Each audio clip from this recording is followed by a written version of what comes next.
ওই মানুষগুলো মারা যাবার পর আল্লাহ তাআলার কাছে ফরিয়াদ করে বলে, ফায়াকুলা রব্বি লাউলা আখরতানি ইলা আজালিন করিব ফাআসাদ্দাক ওয়া আকুম মিনাস সলিহিন।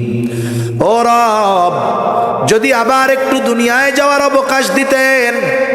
মুফাসসিরিনে কেরাম বলেন যে মরার পরে মানুষ আল্লাহর কাছে বলবে আবার একটু দুনিয়ায় যাইতে দেন, আমি সাদকা করব, নেক কাজ করব। তা নেক কাজ শুধু বললেই তো হইতো, তা সাদকা বলা উদ্দেশ্য কি? বলে মৃত ব্যক্তির জন্য সবচাইতে বেশি কাজে লাগে যেই জিনিসটা, সেটা হলো সাদকা। আর সেটা যদি হয় সাদকায়ে জারিয়া। অনেক সময় আমরা কি চিন্তা করি জানেন, আমি বাইসা থাকতে শুধু টাকা ইনকাম করব, আমি মরার পরে আমার পোলা পায় না আমার নামে সদকায়ে জারিয়া করবে। এই চিন্তা যারা করে এরা হলো বোকা। উচিত কি? উচিত হলো আমি দুনিয়ায় বেঁচে থাকতেই এমন কিছু সদকা করা, এমন জায়গায় সদকা করা, এমন কিছু সদকা করা যেটা আমি মৃত্যুর পরে আমার যেন আমার ওয়ারিসদের প্রতি মুখাপেক্ষী না থাকতে হয়। যে আমার সন্তান আমার জন্য দান করবে, একটু সওয়াব পামু, দরকার নাই, ওইটা পরের হিসাব। আগে নিজের পথ মাপতে হবে। ওই মৃত ব্যক্তি সবচাইতে বেশি উপলব্ধি করতে পারে যে সাদকার ফজিলত কত বেশি। এইটা তাজা মানুষ বোঝে না। এজন্য অনেক সময় দেখবেন দ্বীনি কাজে যদি সহযোগিতা চাওয়া হয় কৃপণতা করবে, বা দিতে সমর্থ আছে দিবে না, অথবা অবহেলা করবে, অথবা বিষয়টাকে অবজ্ঞা করবে। কিন্তু মরার পরে ওই ব্যক্তি সবচাইতে বেশি উপলব্ধি করতে পারবে যে মৃত্যুর পরে তার জন্য সবচাইতে বেশি উপকারে যেই জিনিসটা লাগতো সেটা হলো সাদকা। তাহলে হায়াতের কদর করব তো ইনশাআল্লাহ।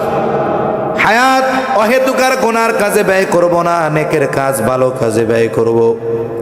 4 নম্বর, নবীজি সাল্লাল্লাহু আলাইহি ওয়াসাল্লাম বলেন, ওয়া তাযহারুল ফিতান, কিয়ামতের আগে ফিতনা প্রকাশ পাবে। উদ্দেশ্য হলো দাজ্জালের ফিতনা। দাজ্জালের ফিতনা এই উম্মতের জন্য সবচাইতে কঠিন ফিতনা। নবীজি উম্মতের প্রতি বড় রহম দিল, এই জন্য আমল শিখিয়ে দিয়েছেন।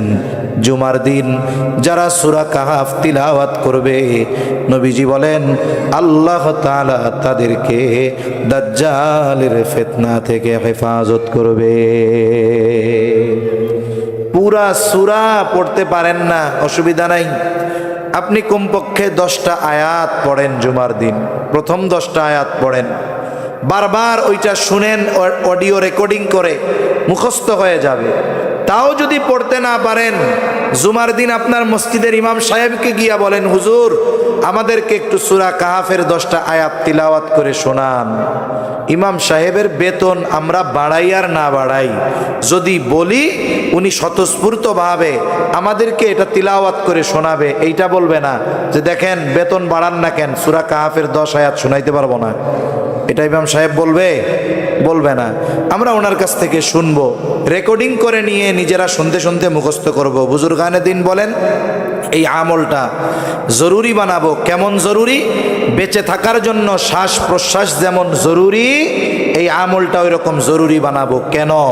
বলে দাজ্জাল আসার আগে আরো অনেক বড় বড় ফিতনা আসবে। দাজ্জালের আগমন, তার আগমনকে প্রস্তুত করার জন্য, আগমনের ক্ষেত্রকে তৈরি করার জন্য অনেক ফিতনা আসবে।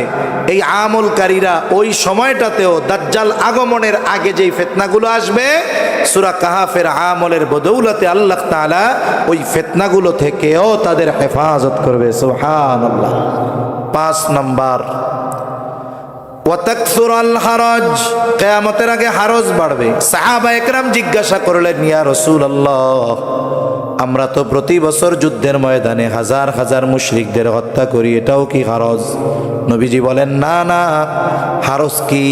নবীজি পরিচয় দেন যে প্রতিবেশী প্রতিবেশীকে হত্যা করবে, চাচা ভাতিজাকে হত্যা করবে, এটা হলো পারস্পরিক হত্যাকাণ্ড। তার মানে এই হত্যা মুসলিম কর্তৃক কাফেরদের সাথে, কাফের কর্তৃক মুসলমানদের সাথে সংগঠিত হবে এমন নয়, বরং এই হত্যাকাণ্ড হবে মুসলমান মুসলমানকে হত্যা করবে। এই দুনিয়ায় যদি দৈনিক কাফেররা 100 মুসলমান হত্যা করে, বিপরীতে যদি হিসাব করা হয় দেখা যাবে দৈনিক পৃথিবীতে মুসলমানের হাতে মুসলমান হত্যা হয় 1000-এর উপর। ব্যক্তিগত কারণে হত্যা, পারিবারিক কারণে হত্যা, সামাজিক কারণে হত্যা, রাজনৈতিক কারণে হত্যা, প্রভাব প্রতিপত্তি বিস্তারকে কেন্দ্র করে হত্যা। এমনকি আমাদের দেশে দোকানদার 2 টাকা বাকি পাইতো, চাইছে কেন? এই কারণে হত্যা। আছে না নাই? এত পরিমাণ হত্যা বেড়েছে, যাকে হত্যা করা হয় সে জানে না কেন আমাকে হত্যা করা হলো, আর যারা হত্যা করে তারাও জানে না কেন হত্যা করলাম। নবীজি সাল্লাল্লাহু আলাইহি ওয়াসাল্লাম বলেন, সিবাবুল মুমিনি ফুসুকুন ওয়া কিতালুহু কুফর। নবীজি বলেন, মুমিনকে গালি দেওয়া ফাসিকি, হত্যা করা কুফরি। হত্যা বহুদূর, গালি দেওয়া বহুদূর। আমি তো এমন মুসলমান হব যে আমার জবান দিয়ে আমি অন্যায়ভাবে আর এক মুসলমান ভাইকে কথার দ্বারাও কষ্ট দিব না। নবীজি সাল্লাল্লাহু আলাইহি ওয়াসাল্লাম বলেন, আল মুসলিমু মান সালিমাল মুসলিমুনা মিন লিসানিহি ওয়া ইয়াদিহি। নবীজি বলেন, প্রকৃত মুসলমান হলো সে যার জবান আর হাতের অনিষ্ট থেকে অপর মুসলমান থাকে নিরাপদ। কি বাজে এই জায়গায়? হ্যাঁ, গান বাজে।